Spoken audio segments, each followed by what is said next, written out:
It's Thursday, and that means we are back in Lynn Matava's kitchen. Lynn is a nutrition educator with the University of Maryland Extension. And if you're looking for a healthy and non-meat alternative, then Lynn has the perfect burger for you. Let's check it out. Did you know that we have around 100 trillion bacteria in our gut? That's more stars than are in the Milky Way. And this is what makes up what's called our microbiome. And that's what helps our body, the bacteria helps our body digest food, it helps support heart health, brain health, our immune health, and many other functions in the body.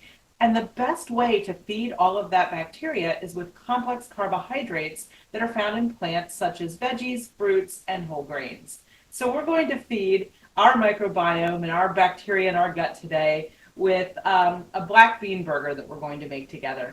So we're going to start out today with a can of black beans that have been rinsed. Ideally, you could use low sodium beans. When you live in a rural community, it's hard to find certain food items. I had trouble finding low sodium beans. The good news is that research shows if we rinse these really well, we can significantly reduce the amount of sodium in this product. So I've taken these beans, I've rinsed them well, and I'm just going to put them into a bowl. And I'm going to mash them up a little. You could use a potato masher. You could actually put them in your food processor if you have one. I'm just using a giant fork today because I love for people to see that you really don't have to have a ton of extra kitchen utensils. For the most part, we can do so many things in our kitchen with just a few things. So we don't have to fill our drawers with lots of specialty equipment that we use for one or two items. And it just makes cooking a little bit easier, I think, if we don't overcomplicate things in the kitchen. So I've mashed this up really well, and I'm going to show you the basic recipe, which is, to that I would add 1 egg that's been beaten, almost a half a cup of breadcrumbs.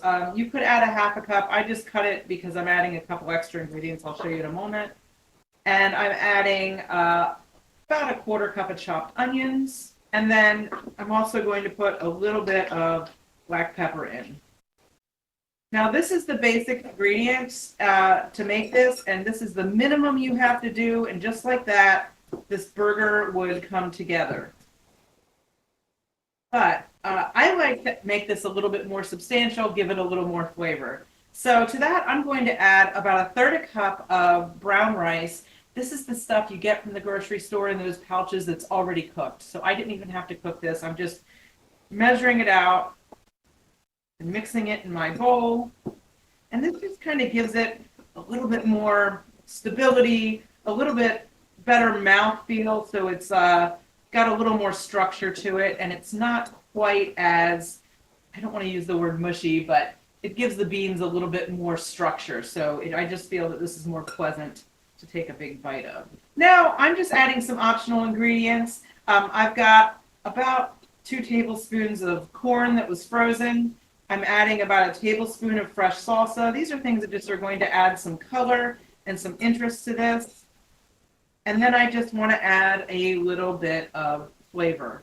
So I'm adding a couple shakes of smoked paprika, a couple shakes of chili powder, a little teeny bit of, more than I planned, of garlic, and I'm going to put a little cumin in here. Don't need to add any salt, because remember there's still some salt in these beans. But I'm going to stir this all together. It already smells really good. And this makes 4 portions. So this will make 4 pretty good sized bean burgers. I'm going to portion mine out with a scoop.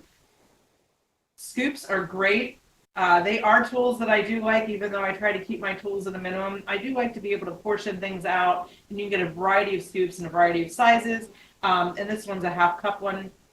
And then you know how much you're scooping out or measuring of food. So it's great for portion control. It's also great for making them all look uniform. And I'm going to give just a little squirt of oil in our pan. And then to that, we're going to put these in the pan and just press them down. And pressing that down, keeping my hands away from the hot pan. So I can fit about 3 of these in my small pan at a time. If I had a larger pan, I could fit all 4. But you can see there, we have about enough left to make 1 more burger. And these are just going to cook until they are browned completely on one side for several minutes. And then we're going to flip them over and cook them on the other side. So they should take about 5 to 6 minutes total. And they're all ready to go. So we've done 5 minutes on one side, about 4 minutes on the other. So a total of 9 minutes. You could even put a lid over this if you wanted to speed it up by a couple minutes. And then all we're going to do, got a plate here. And I've got a roll. This would be great with a whole grain roll. This would be great with a whole grain roll.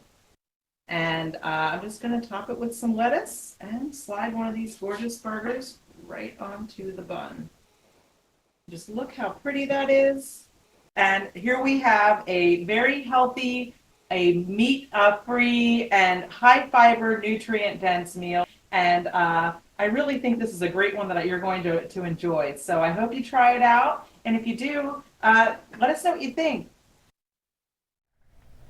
Now, as a reminder, we do have all Nutrition Educator Lynn Matava's tips and tricks on our website. Just head on over to WMDT.com and click on the Good Morning Delmarva page. And share your version of this delicious recipe by using the hashtag UMDYum. I'll definitely be using that because I eat it already. But There you go.